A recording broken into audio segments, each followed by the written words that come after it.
grown in inland Georgia and brought out here by train to be sent throughout the world. These are now used as studios and classrooms by the Savannah College of Art and Design. SCAD started right here in Savannah in 1979, and in their first semester they had 71 students enrolled. Today the enrollment is well over 15,000 and includes students from all 50 states and 115 countries around the world. To get a look at what this building may have looked like before it was restored, take a look past it as they come around here to see a building without a roof on it. They had plans to restore that building as well, but when they got done with those cotton warehouses, the roof started to collapse. SCAD is all about preservation, so they wanted to save everything they could, and that meant up the walls of that building and creating an outdoor space over here. That outdoor space is now called SCAD Beach. There is beach sand and chairs in there for students to enjoy when they have a little bit of time on that here. Now before we get into the city proper, let's talk a little bit about Georgia history as a whole. In April of 1732, King George II signed the charter for the colony of Georgia and gave it to James Oglethorpe and 20 other trustees. James Oglethorpe took up the reins of this new colony and handpicked about 114 settlers to make the journey with him. He picked people who were honest, hardworking, and wanted to create a new way of life out there, and they set sail on the ship Anne. And they landed at Yamacraw Bluff March 12th of 1733. Now the Yamacraw Bluff they landed at would be quickly renamed to Savannah, and that is where the city sits today. And that city was one of the first planned cities in the United States. And James Oglethorpe wrote up that plan for the city before he even left England. He wrote up a plan that called for park-like squares to be laid out in a grid pattern. And that original plan only had 4 squares, but since it was a grid, it was easily expandable, and they expanded it all the way until and that original city plan. And we are very proud of the historic district down here because it is one of the largest in the United States, about 2.5 square miles out here. The building on our right up here is the Savannah Civic Center.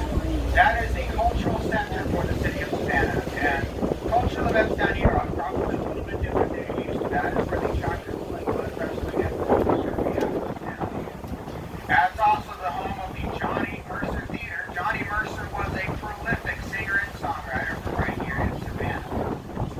He was nominated for 19 Academy Awards in his lifetime and won 4 of them. One of his wins was for his most popular song and one of my favorite songs. That was, of course, Moon River, made famous by Andy Williams. But he won the award for that song when it was sung by Audrey Hepburn at breakfast at Tiffany's. And you have to just kind of remember that song. I wouldn't sing it for you, but last time I did that, everybody got off and stopped. So do that, you'll do it all day. Now, stop 2 is the building up here on the right, Independent Presbyterian Church. The congregation at this church dates back to 1755, with the first building on this site being built in 1819. That was unfortunately lost to a fire. Now the building you see there today was built in 1891, and they used the same plans as that original church to build this one. Now we are coming into that stop 2. As always, if this is going to be your stop, I ask that you please stay seated until the trolley has come to a complete stop. And I have opened the door before you begin to disembark. Waiting at the Now you see, if I'd have sung Moon River, y'all would be fighting over who was going to get Ollie first if I didn't bring the doctor out here. Now, they're just upset I did not sing. That's why they're getting that over here. Now we'll continue on here and head into the first square of our tour. This is Chippewa Square, named for the American victory at the Battle of Chippewa. That was in Ontario, Canada. Now take a look to our left of the square and you're going to see a black and white Chippewa Square sign. That sign sits where a little bus bench once sat, and that is where Forrest Gump told us that life was like a box of chocolate. Oh, yeah. Now, they actually had to reverse the traffic in this square to make sure the bus doors were opening on the correct side to be able to get those strangers away from it. And I can tell you about Forrest Gump for quite a while in this square, but I swear that's all I have to say about that.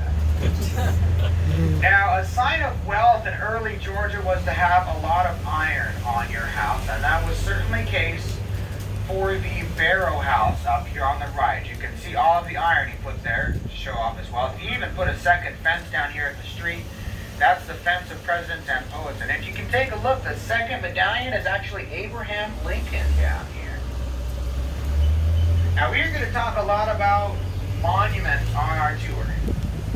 Those is fittingly in the first square of the tour. To our left up here, in the center of this square, is the Oglethorpe Monument dedicated to James Edward Oglethorpe. But I will admit, on days like today, it looks a bit like Captain Morgan sitting up there. Now, that was designed by Daniel Chester French and Henry Bacon. They were also the ones that designed the Lincoln Memorial in Washington, D.C. On our right up here is a red telephone booth sitting outside the Sixpence. Those windows may look familiar to you if you are a fan of Julia Roberts, because it is in those windows that she found her husband, played by Dennis Quaid, with the other woman in the movie Something to Talk About. The famous nightgown scene from that movie was filmed out here. Of course, another famous movie you may know that was filmed out here is Midnight in the Garden of Good and Evil and The Legend of Bagger Vance with Will Smith. All these wonderful movies, everybody's favorite was filmed just a few years ago. That was SpongeBob SquarePants 2, Sponge Out of Water. Yeah. I know y'all have seen that a couple of times by now. Now up here on our right is a beautiful Moorish style building with some gold columns on it. That is an original Ford dealership here in Savannah. Those Model Ts could fit through those front doors and were showcased in those windows, and you could get that Model T in any color you wanted, as long as the color was black at that time. This is stop number 3, Sorrelweed House, Green Meldrum House, Madison Square, Scad's Retail Shop, as well as the E. Shavers Booksellers. Nobody wants to get off. Alright, y'all, we're going to fill every single seat. So we've got 10 seats available right now. I got 10 seats. Yeah, all the way back. Welcome. Madison Square is named for the 4th President of the United States, James Madison. The monument in the center of this square is to Sergeant William Jasper. Sergeant Jasper was a Revolutionary War hero known for carrying our colors into battle, and he carried those colors into the siege of Savannah, about 200 yards from where we are right now, and unfortunately lost his life during that battle. He is the only enlisted person to have a monument in his honor in the city of Savannah. The beautiful Gothic mansion coming around to our right now is the Green Meldrum House. That served as General Sherman's headquarters during his occupation of Savannah in the Civil War. It is from that house he sent his famous message to President Lincoln, offering him the city of Savannah as a Christmas gift in December of 1864. Abraham Lincoln accepted that gift, and in doing so saved the military installations in Savannah from being destroyed on Sherman's march to the sea. Now, one of those installations is not far from where we are right now. After we exit the square, take a look to our left and you will see a beautiful Romanesque style building with rounded arches above its windows. That is the first building Scad bought here in the city. They bought it for $1 in the city of Savannah. That was originally the armory for the Savannah Volunteer Guards. Now, those volunteer guards would probably be known as the National Guard if they were still around today. If you're a fan of Midnight in the Garden of Good and Evil, get that camera ready. We'll be passing by one of the famous sites from that movie in our next square. This is Monterey Square, named for the American victory at the Battle of Monterey, Mexico.